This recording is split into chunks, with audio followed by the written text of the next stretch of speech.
Hello students, आज हम बात करेंगे आपके 12th क्लास का जो अपना नेक्स्ट टॉपिक है लेसन नंबर 36 का लिंग गुणसूत्र में अपसामान्यताएं। तो इससे पहले हमने क्या पढ़ा था? अलिंग गुणसूत्रों के कारण अपसामान्यताओं का उत्पन्न होना पड़ा था, जिसके अंदर हमने क्या पढ़ा था? डाउन सिंड्रोम पढ़ा था, एडवर्ड सिंड्रोम पढ़ा था, व क्राई डू चैट सिंड्रोम पढ़ा था। ये तीन जो रोग पड़े थे या जो सिंड्रोम पड़े थे वो किस कारण उत्पन्न होते हैं कि अलैंगिक गुणसूत्रों में परिवर्तन के कारण क्या होते हैं, ये रोग उत्पन्न होते हैं संततियों के अंदर। ठीक है भाई, आज हम बात करेंगे अपना लैंगिक गुणसूत्रों के अंदर क्या हो अपसामान्यताएं, मतलब जो लिंग निर्धारण गुणसूत्र होते हैं, जो एक्स वाई जो पुरुष में होते हैं और एक्स एक्स इसमें होते हैं मादा में, अगर इनमें अगर कोई चेंज आता है तो किस प्रकार के सिंड्रोम उत्पन्न होते हैं वो हम देखते हैं। ठीक है, तो इसमें पहला जो सिंड्रोम आता है वो आता है अपना टर्नर सिंड्रोम। पहला सिंड्रोम कौन सा है भाई? Turner syndrome. टर्नर सिंड्रोम होता है, ये जो रोगी होता है वो एक महिला होती है। एक बात ध्यान रखिएगा कि टर्नर सिंड्रोम जिसके अंदर होगा वो कौन होगी? महिला होगी। तो इसके अंदर क्या होता है कि जो उत्पन्न होने वाली जो संतति होती है या जो उत्पन्न होने वाली जो संतति होगी या जो स्त्री होगी उसके अंदर क्या होगा? एक एक्स गुणसूत्र कम पाया जाएगा। मतलब इस प्रकार की स्थिति होगी 44 प्लस एक्स जीरो। कैसी होगी? 44 प्लस एक्स जीरो। मतलब उत्पन्न होने वाली संतति कैसी है? यहाँ पर महिला है एक प्रकार से, क्योंकि यहाँ पर अगर वाई गुणसूत्र होता तो क्या हो जाता? पुरुष, और अगर एक्स गुणसूत्र होता तो क्या हो जाती? महिला। परंतु यहाँ पर सिर्फ क्या है? एक एक्स गुणसूत्र है। इतना गुणसूत्र भी एक एक्स गुणसूत्र। तो टर्नर सिंड्रोम में क्या होता है कि एक एक्स गुणसूत्र क्या होता है? हमेशा कम होता है। मतलब टोटल 46 के जगह कितने गुणसूत्र होते हैं? 45 गुणसूत्र होते हैं। मतलब यहाँ पर देखिए टोटल क्रोमोसोम काउंट करें तो कितने होंगे? इसमें 45 हो जाएंगे। 44 प्लस एक कितने हो गए? 45। और एक क्या है? यहाँ पर अब्सेंट है, तो इसको हम दर्शाते हैं 44 प्लस एक्स जीरो से। और ये जो रोगी होता है वो एक महिला होती है, क्योंकि यहाँ पर एक एक्स क्रोमोसोम है और एक एक्स क्रोमोसोम होने के कारण एक्स क्रोमोसोम क्या करता है? फीमेल कैरेक्टर को क्या करेगा? निर्धारित करेगा। अगर इसके साथ एक और एक्स क्रोमोसोम होता तो पूर्ण रूप से स्त्री होती, परंतु इसके अंदर एक एक्स क्रोमोसोम क्या है? अनुपस्थित है। और वो एक एक्स क्रोमोसोम अनुपस्थित होने के कारण इसके अंदर महिलाओं के पूर्ण लक्षण इसमें विकसित नहीं हो पाते। तो इससे जो स्त्रियां होती है वो क्या होती है? बांझ होती है, मंद बुद्धि होती है, गर्दन पर जालनुमा संरचना पाई जाती है, त्वचा अपूर्ण विकसित होती है इनकी। ये इस रोग के क्या होते हैं? लक्षण होते हैं। ठीक है, नेक्स्ट देखते हैं अपना क्लाइनफेल्टर सिंड्रोम। कौन सा भाई? Klinefelter syndrome. ये भी एक क्या है? लिंग गुणसूत्र के अंदर अपसामान्यता के कारण उत्पन्न होता है। ये हमेशा इससे जो एक ग्रसित जो रोगी होगा वो हमेशा क्या होगा? पुरुष होगा। मतलब पुरुषों में ये रोग होता है। तो इसके अंदर देखिए इसमें 46 के जगह कितने गुणसूत्र हो जाते हैं? 47, 48, 49। मतलब गुणसूत्रों की संख्या क्या हो जाती है? बढ़ जाती है। परंतु टर्नर सिंड्रोम में क्या होता है? एक गुणसूत्र कम हो जाता है। कौन सा? एक्स गुणसूत्र। तो क्रोमोसोम कितने होते हैं? 45 होते हैं 46 की जगह। अब इसमें देखिए या तो एक अतिरिक्त एक्स गुणसूत्र बढ़ता है या फिर एक अतिरिक्त क्या बढ़ जाता है? संतति में वाई गुणसूत्र बढ़ जाता है, जिसके कारण जो स्थिति है वो देखिए किस प्रकार की बन सकती है। अगर एक एक्स क्रोमोसोम बढ़ा है तो कितने हो जाएंगे? 44 प्लस एक्स एक्स वाई। मतलब यहाँ पर एक एक्स क्रोमोसोम क्या आ गया? अतिरिक्त आ गया। तो टोटल क्रोमोसोम कितने हो गए? देखिए 44, 45, 46 व 47। तो टोटल क्रोमोसोम यहाँ पर कितने हो गए? 47। अब देखिए अगर 2 एक्स क्रोमोसोम बढ़ जाए, कितने बढ़ जाए? 2 एक्स क्रोमोसोम। तो देखिए 44, 45, 46, 47 और कितने हो गए यहाँ पर? 48 क्रोमोसोम की स्थिति उत्पन्न हो गई। अब देखिए कितने गुणसूत्र बढ़ जाए? 3 एक्स क्रोमोसोम बढ़ जाए, तो यहाँ पर कितने हो गए? 49। ठीक है भाई, एक एक्स क्रोमोसोम बढ़ जाए व एक वाई गुणसूत्र बढ़ जाए तो कितने हो गए? यहाँ पर देखिए है ही 49। परंतु यहाँ पर एक तो क्या बढ़ा है? एक एक्स क्रोमोसोम बढ़ा है और एक साथ में वाई क्रोमोसोम बढ़ा है। तो कितने हो गए ये? 44, 45, 46, 47 व 48। कितने हो गए? 48 क्रोमोसोम हो गए। 49 में कितने हो गए? 48। तो यहाँ पर देखिए आगे। अब मान लीजिए इसके अंदर क्या होता है? 3 एक्स क्रोमोसोम बढ़ जाए व एक वाई क्रोमोसोम बढ़ जाए, ये भी स्थिति हो सकती है। तो कितने हो गए? देखिए 44, 45, 46, 47, 48, 49, 50। कितने हो गए? 50 क्रोमोसोम यहाँ पर हो गए। तो इस प्रकार की कंडीशन इसके अंदर हो सकती है। क्लाइनफेल्टर सिंड्रोम ऐसा रोग जिसके अंदर एक अतिरिक्त एक्स गुणसूत्र या एक अतिरिक्त वाई गुणसूत्र की क्या हो जाए, बढ़ोतरी हो जाए, तो वो क्या कहलाता है, अपना क्लाइनफेल्टर सिंड्रोम कहलाता है। इससे जो उत्पन्न संतान होगी उसकी जो लंबाई होगी वो अधिक होगी, अल्प बुद्धि होगा, हाथ पांव अत्यधिक लंबे होंगे, और वो क्या होगा, बंदे होगा, मतलब जनन करने की उसमें क्षमता नहीं होगी। आगे देखिए, एक आता है गायनेकोमेस्टिया। क्या आता है, गायनेकोमेस्टिया। गायनेकोमेस्टिया का मतलब क्या होता है कि पुरुषों के अंदर स्त्रियों के समान स्तनों का क्या हो जाता है, विकास हो जाता है, उससे हम क्या कहते हैं, गायनेकोमेस्टिया कहते हैं। और ये किसमें होता है, क्लाइनफेल्टर सिंड्रोम के कारण होता है। क्योंकि यहाँ पर देखिए, यहाँ पर एक्स गुणसूत्रों की संख्या क्या हो रही है, बढ़ रही है। एक्स गुणसूत्रों की संख्या बढ़ने के कारण जो नर होता है उसमें स्त्रियों के समान लक्षण क्या होते हैं, प्रकट होने शुरू हो जाते हैं। तो गायनेकोमेस्टिया के अंदर क्या होता है कि नरों के अंदर स्त्रियों के समान क्या आते हैं, स्तन विकसित हो जाते हैं, उसे हम क्या कहते हैं, गायनेकोमेस्टिया कहते हैं। ठीक है भाई। आगे हम देखिए, स्त्रियों में एक अतिरिक्त एक्स क्रोमोसोम का बढ़ना। तो स्त्रियों में एक अतिरिक्त एक्स क्रोमोसोम भी बढ़ सकता है, तो उसके अंदर ये स्थिति होगी 44 प्लस एक्स एक्स, 2 एक्स गुणसूत्र यहाँ पर बढ़ रहे हैं, तो देखिए कितने हो गए, 44 होने कितने चाहिए थे, 46, सॉरी एक बढ़ा है, एक एक्स क्रोमोसोम बढ़ गया तो कितने हो गए, यहाँ पर 47 हो गए, 2 बढ़ गए तो कितने हो गए, 48, अगर 3 एक्स क्रोमोसोम बढ़ गए तो कितने हो गए, 49। और ये जो स्त्रियां होती है उनके हम क्या कहते हैं, सुपर फीमेल भी कहते हैं, क्योंकि इनके अंदर अतिरिक्त एक्स गुणसूत्र क्या हो रहा है, पाया जा रहा है। तो यहाँ पर देखिए, लैंगिक लक्षण देरी से विकसित होते हैं महिलाओं के अंदर, और जो अल्प बुद्धि होती है, मतलब बुद्धि भी क्या होती है, इनकी कम विकसित होती है। आगे देखिए, पुरुषों के अंदर एक वाई क्रोमोसोम का बढ़ना, ये भी हो सकता है। यहाँ पर देखिए 44 प्लस एक एक्स वाई, सॉरी एक वाई, एक गुणसूत्र क्या आ गया, अतिरिक्त आ गया। तो यहाँ पर देखिए, इसके जो लक्षण होंगे उसके अंदर जननांगों का क्या होगा, अब सामान्य विकास होगा, और जो उत्पन्न होने वाली है जो संतति होगी ये क्या होगी, अल्प विकसित होगी। तो ये थे अपने लिंग गुणसूत्रीय आप सामान्यताएं। जो गुणसूत्र के उत्पन्न होने वाला अंदर उत्पन्न होने वाली जो समानता है वो 2 प्रकार की पढ़ ली हमने। एक तो अलिंग गुणसूत्र अपसमान्यता है, दूसरा लिंग गुणसूत्र अपसमान्यता है। अलिंग गुणसूत्र कायिक गुणसूत्रों के अंदर उत्पन्न होने वाली जो अपसमान्यताएं होती है उसको अलिंग गुणसूत्र, और लिंग गुणसूत्रों के अंदर जो अपसमान्यताएं उत्पन्न होती है वो क्या होता है, लिंग गुणसूत्र अपसमान्यता होती है।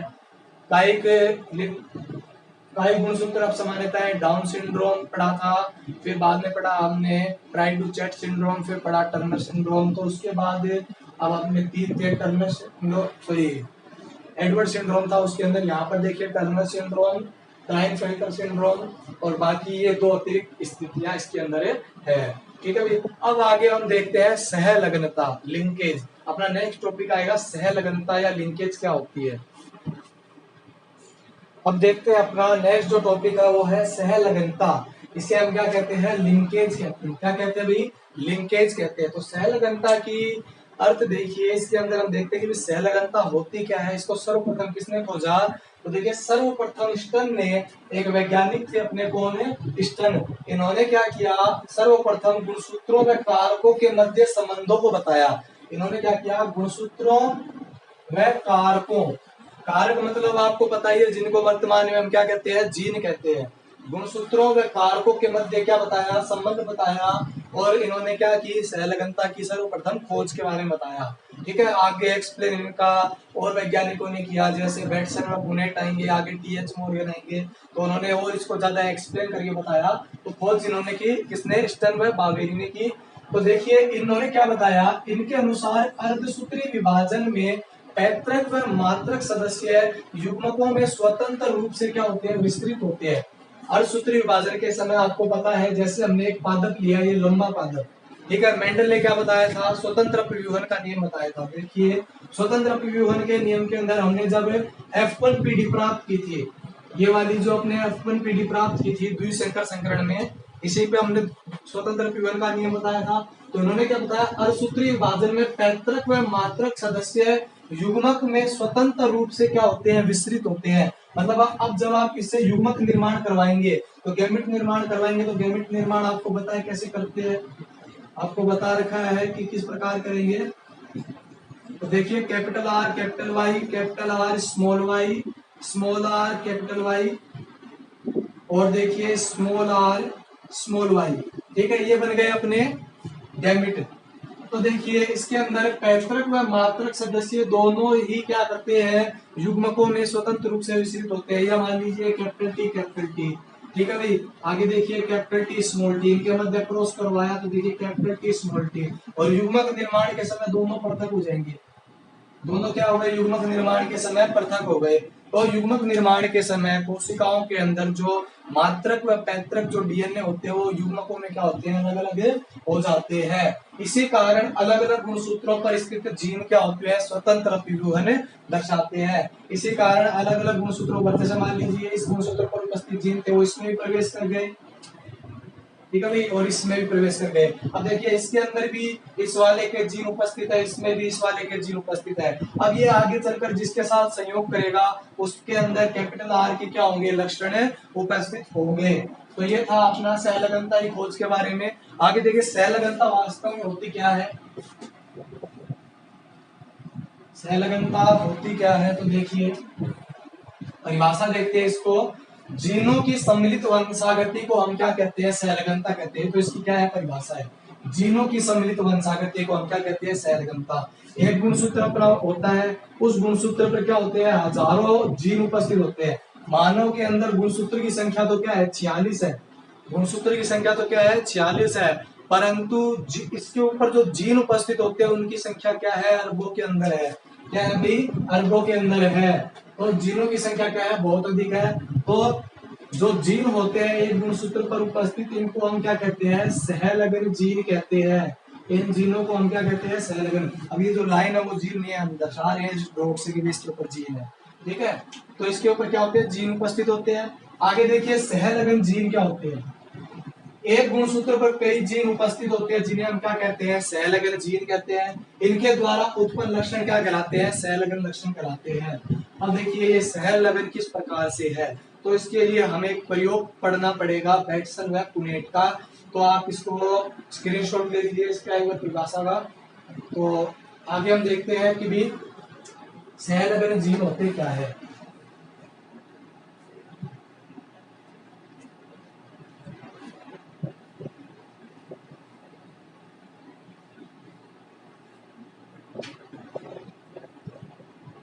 तो देखिए बैटसन व पुनेट, आगे दो वैज्ञानिक आए, कौन है, बैटसन व पुनेट। इन्होंने सहलगनता के बारे में और विस्तार से बताया। तो इन्होंने क्या किया, एक पादप जिसको हम क्या कहते हैं, मीठी मटर, या इसका बोटनिकल नेम है लेथायरस ओडोरेटस। ये आपको एग्जाम में पूछ सकते हैं कि सहलगनता का प्रयोग किस पर किया गया, मीठी मटर व लेथायरस ओडोरेटस पर किया गया पहले।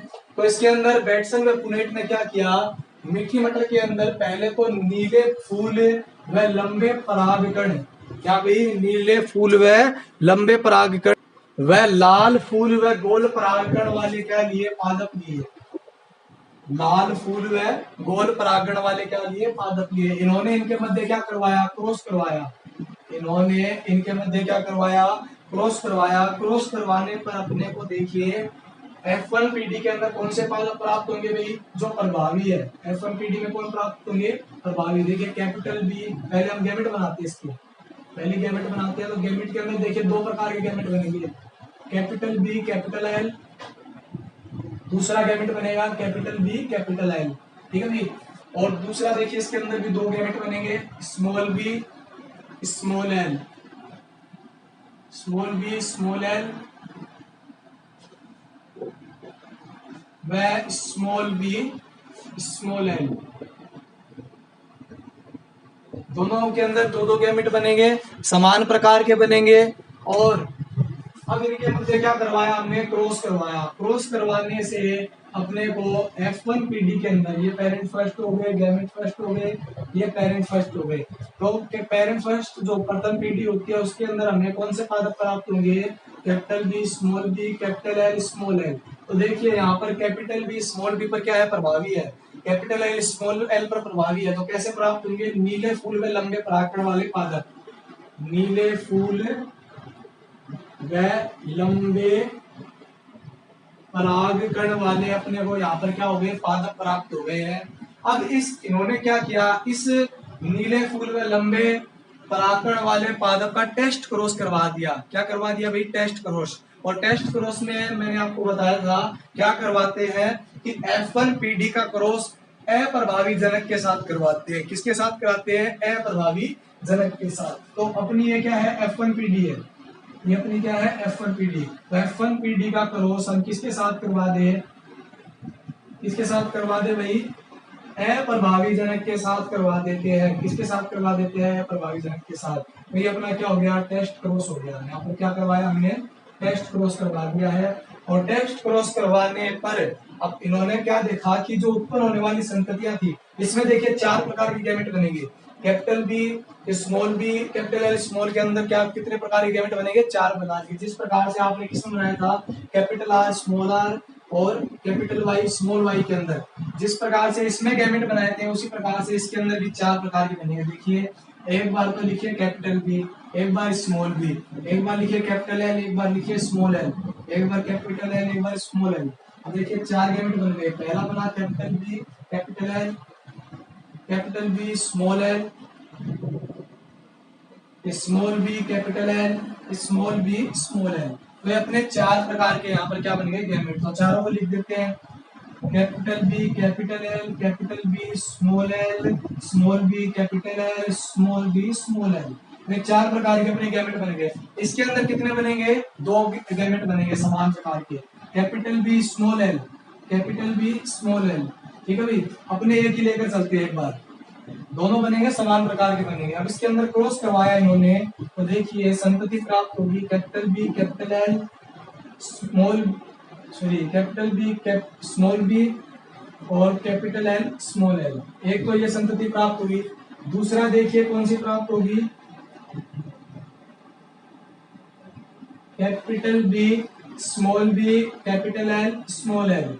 ठीक है भाई। अब देखिए यहाँ पर देखिए capital B, small B, capital L, small L. ठीक है। अब यहाँ पर देखिए capital small B, small B, small L, small L. एक संतति अपने को ये प्राप्त हो गई। अब यहाँ पर इन्होंने क्या देखा कि जो संततियां प्राप्त हुई है, उन संततियों के अंदर जो पैतृक संयोजन होते हैं, मतलब जो पैतृक संयोग होते हैं, वो अधिक मात्रा में प्राप्त होते हैं। पैतृक संयोग का मतलब है कि जो पैतृक के अंदर लक्षण थे वो संततियों के अंदर अधिक मात्रा में प्राप्त हुए।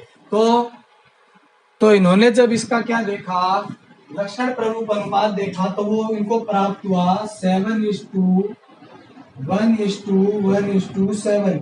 7:1:1:7 कैसे प्राप्त हुआ? देखिए यहाँ पर capital B, small B, capital L, small L कैसा है भाई? कैसे परागकण वाले हैं? नीले व लंबे परागकण वाले। कितने हैं? नीले व लंबे परागकण वाले। ये कैसे पादप है? नीले व लंबे परागकण वाले। जो कौन कितने संख्या में प्राप्त हुए? 7 में। मतलब 7 पादप कैसे प्राप्त हुए? जिनके नीले व लंबे परागकण थे। ठीक है। और आगे अपने को देखिए, जो एक पादप है वो कैसा प्राप्त हुआ? एक नया पादप, मतलब एक नए लक्षण वाला पादप प्राप्त हुआ। ये कैसा है? देखिए capital B, small B. Capital B है तो परागकण जो फूलों का रंग होगा कैसा होगा? नीला होगा। फूलों का रंग कैसा होगा? नीला। परंतु स्मॉल एल आ गए। स्मॉल एल कैसा लक्षण उत्पन्न करता है? गोल परागकण। तो यहाँ पर परागकण कैसे हो गए? गोल, नीला व गोल। और एक अपने को कैसा प्राप्त हुआ है? देखिए स्मॉल बी है तो फूल का रंग कैसा होगा? लाल। फूल का रंग कैसा होगा? लाल। और कैपिटल एल आ गया। कौन आ गया भाई? Capital L. स्मॉल एल पर क्या है? प्रभावी। तो कैसा पादप प्राप्त होगा अपने को? लंबे परागकण वाला, लाल व लंबे परागकण वाला। और यहाँ पर देखिए स्मॉल बी, स्मॉल एल, ये कैसा है? यहाँ पर अपना कैसा है? लाल फूल व गोल परागकण वाला। तो लाल फूल व गोल परागकण वाला। अब देखिए सहलगनता की परिभाषा पर वापस चलते हैं। तो वहां पर हमने क्या लिखा था कि जीनों की जो सम्मिलित वंशागति होती है वो क्या कहलाती है? सहलगनता कहलाती है। मतलब एक गुणसूत्र पर जो जीन स्थित होते हैं वो साथ साथ क्या होते हैं? एक पीढ़ी से दूसरी पीढ़ी में वंशागत होते हैं, जिसके कारण जो पैतृक संयोग होते हैं वो क्या होते हैं? अधिक मात्रा में प्राप्त होते हैं। पैतृक संयोग। अब अपने देखिए पेरेंट्स पर चलते हैं। पेरेंट्स कौन से लिए थे हमने? यहाँ पर अपना पेरेंट्स जब टेस्ट क्रॉस करवाया था तब की बात कर रहे हैं। पेरेंट्स अपना यहाँ पर कौन है? देखिए लाल फूल वह गोल परागकण वाले। कौन है भाई? लाल फूल व गोल परागकण वाले। और यहाँ पर पेरेंट्स कौन था अपना? नीले फूल व लंबे परागकण वाले। और संतति अधिक मात्रा में कब प्राप्त, कौन सी प्राप्त हुई? नीले फूल व लंबे परागकण वाली और लाल फूल व गोल परागकण वाली संततियां भी अपने वो क्या हुई? ज्यादा मात्रा में प्राप्त हुई। इससे आपको क्या पता चल रहा है कि यहाँ पर जीनों की क्या हो रही है? सम्मिलित वंशागति हो रही है। मतलब एक जनक से जो जीन पैतृक में जाते हैं, जो संतति में जाते हैं सॉरी, वो साथ साथ रहने का क्या करते हैं? प्रयास करते हैं। मतलब उनमें क्या लगता है? आकर्षण लगता है एक प्रकार का। यहाँ पर देखिए capital B small B capital L small L. Same यहाँ पर आपको दिखाई दे रहा है capital B small B capital L small L. और यहाँ पर देखिए जनक था स्मॉल बी स्मॉल एल। अब यहाँ पर देखिए स्मॉल बी स्मॉल एल। अपने को यहाँ पर ये क्या हुए? समान प्रकार के पैतृक संयोग प्राप्त हुए हैं। तो इसमें किसी प्रकार का कंफ्यूजन नहीं रखेंगे, ठीक है। और अब बात करें पुनर्योजन की, मतलब नए संयोगों की, तो दो नए संयोग अपने को यहाँ पर प्राप्त हुए हैं। मतलब दो नए प्रकार के लक्षणों के पादप प्राप्त हुए हैं। वो कौन से? अपने नीले व गोल प्लस दूसरा प्राप्त हुआ लाल व लंबे। कौन सा प्राप्त हुआ? लाल व लंबे। नीले व गोल के अंदर देखिए जीन प्ररूप, मतलब जो आपको इसका जो जीनोटाइप वो किस प्रकार का दिखाई दे रहा है? Capital B small L, capital B small L. और दूसरे में कैसा दिखाई दे रहा है? Small B capital L small L. ये यहाँ पर अपने को क्या प्राप्त हुए हैं? पुनर्योगज। पुनर्योगज को हम क्या कहते हैं? नए संयोग कहते हैं, नए संयोजन। परंतु अधिक मात्रा में कौन प्राप्त हुआ? पैतृक संयोजन प्राप्त हुए। इससे हम क्या करते हैं कि एक जो गुणसूत्र होते हैं उन पर जो जीन स्थित होते हैं उनको हम क्या कहते हैं? सहलग्न जीन कहते हैं। और इन सहलग्न जीनों की जो सम्मिलित वंशागति होती है उसे हम क्या कहते हैं? सहलग्नता कहते हैं। अब देखिए मेंडल के अनुसार यहाँ पर कितना अनुपात आना चाहिए? 1:1:1:1:1, क्योंकि हमने टेस्ट क्रॉस करवाते हैं तो टेस्ट क्रॉस में अपने को जो अनुपात प्राप्त होता है वो कैसा होता है? 1:1:1:1। परंतु यहाँ पर कितना प्राप्त हुआ? 7:1:1:7। अब देखते हैं पीछे। मान लीजिए ये अपना क्या है? द्विसंकर संकरण का capital R capital Y small Y, ठीक है भाई। और यहाँ पर अगला कौन सा है अपना? ये तो हो गया कैपिटल आर स्मॉल आर। अब इसके अंदर अगर हम क्या कराते हैं? Test cross. तो टेस्ट क्रॉस कराएंगे तो क्या लेंगे? Small R small Y small Y. तो यहाँ पर देखिए गैमेट प्राप्त होते हैं capital R capital Y capital R small R capital Y small Y. यहाँ पर एक गैमेट प्राप्त हुआ स्मॉल वाई। तो यहाँ पर अपने को जो प्राप्त होते हैं capital R capital Y capital R Y capital R capital Y. और यहाँ पर स्मॉल वाई। तो यहाँ पर देखिए अपने को क्या प्राप्त हुआ है? कैसा प्राप्त हुआ है? गोल व पीले बीज वाले पादप प्राप्त हुए हैं। और यहाँ पर देखिए गोल व कैसे बीज वाले प्राप्त हुए हैं? हरे बीज वाले। और यहाँ पर देखिए कैसे प्राप्त हुए हैं? झुर्रीदार व पीले बीज वाले। और यहाँ पर देखिए कैसे प्राप्त हुए अपने को? कैसे लक्षण प्राप्त हुए? नए लक्षण जो अपने हैं आपके झुर्रीदार व हरे बीज वाले। तो इस प्रकार से क्या होते हैं? पैतृक संयोजन उत्पन्न होते हैं और नए संयोग। अब ये नए संयोग क्यों प्राप्त होते हैं? इसका भी एक कारण है, वो आता है अपना क्रॉसिंग ओवर या जीन विनिमय, जो आप 11th में पढ़ चुके हैं। सूत्री विभाजन के समय क्या होता है? तो यहाँ पर देखिए दो नए पादप आपको दिखाई दिए हैं, नीले गोल व लाल लंबे। ये क्यों बनते हैं? इसका आगे चलकर बताया था। जो अपने होते हैं, जो क्रॉसिंग ओवर होता है उसके अंदर बताया गया कि ये पैतृक संयोग जीन विनिमय के कारण उत्पन्न होते हैं।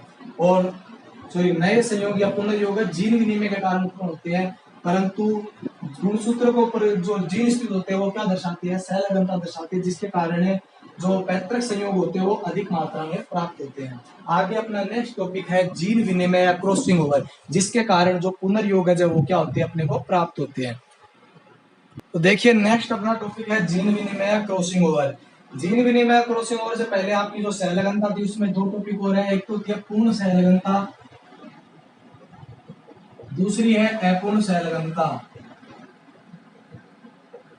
पूर्ण सहलगनता है। पूर्ण सहलगनता के अंदर क्या होता है कि जब जो गुणसूत्र पर स्थित जो जीन होते हैं, गुणसूत्र पर जो स्थित जीन होते हैं, वो जब संतति में जाते हैं तो वो क्या रहते हैं, उसी रूप में क्या हो संतति में प्रवेश करते रहे। जैसे हमने पीछे क्या देखा, पुनर्संयोग अपने को ज्यादा प्राप्त हो रहे हैं, नीले व लंबे परागकण वाले व लाल फूल व गोल परागकण वाले पादप अपने को क्या हुए, ज्यादा प्राप्त हुए। तो उसी प्रकार से मतलब जीन जब गुणसूत्र पर अधिक नजदीक होते हैं, वह बिना नए संयोजन बनाए संततियों के अंदर क्या होते रहते हैं, प्रवेश होते रहते हैं, एक पीढ़ी से दूसरी पीढ़ी में वंशागत होते रहते हैं। उसको हम क्या कहते हैं, पूर्ण सहलगनता कहते हैं।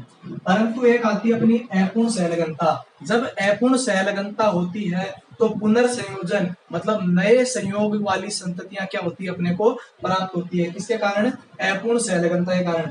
अपूर्ण सहलगनता के अंदर अपूर्ण सहलगनता क्यों होती है, क्योंकि एक जीन पर जीन क्या होते हैं, दूर दूर स्थित होते हैं।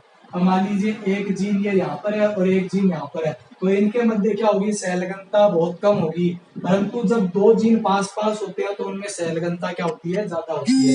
ठीक है भाई, एक कारण तो ये रहा। दूसरा अपूर्ण सहलगनता का कारण ये है कि इसके अंदर जीन विनिमय होता है अणुसूत्रीय विभाजन के समय। उस कारण भी अपूर्ण सहलगनता के द्वारा नए संयोग या पुनर्योगज संततियां क्या होती है, प्राप्त होती है। पूर्ण सहलगनता में कैसे प्राप्त होगी, पैतृक संयोग वाली।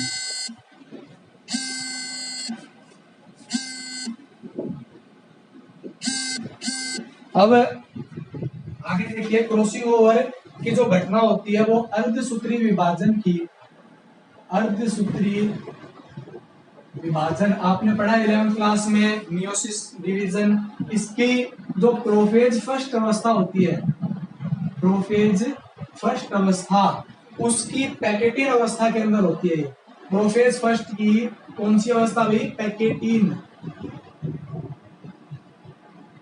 ठीक है भाई, पैकेटिन जो अवस्था होती है उसके अंदर कौन सी घटना होती है, जीन विनिमय की घटना होती है।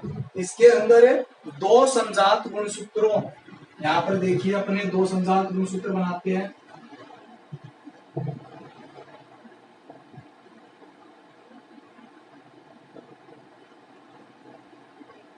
दो संजात गुणसूत्रों की जो नॉन सिस्टर क्रोमेटिड होती है, आपने देखा है कि जब इनके मध्य क्या होता है, जैसे मान लीजिए अणुसूत्र विभाजन होगा तो दोनों क्या होंगे, आधे आधे जाएंगे। तो इससे पहले इनमें क्या होती है, जो टेट्राड का निर्माण होता है। टेट्राड मतलब एक जो गुणसूत्र होता है उसमें इस प्रकार से क्या होते हैं, दो गुणसूत्र बन जाते हैं। ठीक है भाई, एक गुणसूत्र कितने भागों में बढ़ जाता है, दो भागों में। ठीक है भाई, अपने ये क्या हो गए, दो संजात गुणसूत्र हो एक कोशिका के अंदर। ये सेम स्थिति आप पढ़ चुके हैं सूत्र विभाजन के अंदर। अब ये दो क्या है, संजात गुणसूत्र है, संजात गुणसूत्र। इन संजात गुणसूत्रों की non sister chromatid, non sister chromatid देखिए, ये तो ये दोनों क्या है, सिस्टर क्रोमेटिड है। एक गुणसूत्र की जो दोनों क्रोमेटिड होती है वो क्या होती है, सिस्टर क्रोमेटिड। और इन दोनों गुणसूत्रों की नॉन सिस्टर क्रोमेटिड कौन सी होगी, एक तो ये वाली और ये वाली, और एक ये वाली और ये वाली, ये दोनों क्या है, नॉन सिस्टर क्रोमेटिड है। तो संजात गुणसूत्रों की नॉन सिस्टर क्रोमेटिड के मध्य हमेशा क्या होता है, जीन विनिमय की घटना होती है, जिसे हम क्या कहते हैं, क्रॉसिंग ओवर कहते हैं। ठीक है, अणुसूत्री विभाजन की प्रोफेज फर्स्ट की पैकेटिन अवस्था के अंदर ये होती है घटना। ठीक है, तो अब देखिए इसके अंदर अब ये क्या होता है, धीरे धीरे क्या होते हैं, एक दूसरे के पास आते हैं। जैसे मान लीजिए यहाँ पर अपना ये वाला जीन है, ये वाला पार्ट है, ये एक जीन है कोई, मान लीजिए यहाँ पर स्थित, और यहाँ पर कोई जीन स्थित है। जब इनके मध्य क्या होता है, क्रॉसिंग ओवर होता है, तो दोनों क्या आती है, पास पास आती है, ओवरलैप होती है एक दूसरे से, एक दूसरे की क्या होगी, ओवरलैप होगी। इस प्रकार से देखिए,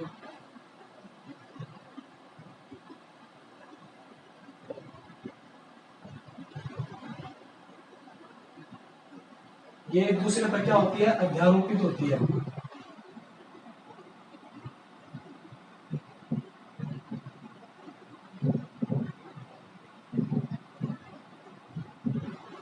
ठीक है भाई, अब इसके अंदर जब ये एक दूसरे पर अध्यारोपित होंगी तो जीनों का क्या होगा, जिस स्थान पर ये अध्यारोपित होगी उस स्थान पर जीनों का क्या होगा, आदान प्रदान होगा। अब ये यहाँ पर आ गई, तो इस वाले जो जीन थे इसके, ये यहाँ पर मिल गई। कुछ समय पश्चात ये दोनों क्या होंगी, डिप्लोटिन अवस्था के अंदर आएंगी, तो अलग अलग होंगी, इनके मध्य प्रतिकर्षण लगेगा, तो आपको इस प्रकार की संरचना इसमें दिखाई देगी।